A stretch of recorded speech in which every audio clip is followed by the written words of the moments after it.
বাংলাদেশের সকল প্রকার গাড়ি চালকদের সমন্বয়ে নির্যাতিত মোটর শ্রমিক একতা ঐক্য সমগ্র বাংলাদেশ সংগঠন দল গঠন করা হয়েছে।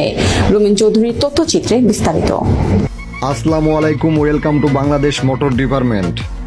যে চাঁদার জন্য মানুষকে প্রকাশ্য দিবালোকে নৃশংসভাবে হত্যা করা হয়, আমি নির্যাতিত মোটর শ্রমিক একতা ঐক্য সমগ্র বাংলাদেশের পক্ষ থেকে একজন সাধারণ মোটর শ্রমিক হিসাবে একটা কথাই বলতে চাই, সেই চাঁদা আর অবৈধ টোল যদি বাংলাদেশ মোটর ডিপার্টমেন্টে থাকে তাহলে আমি মনে করি বাংলার মোটর শ্রমিকদের জীবনও নিরাপদ নয়।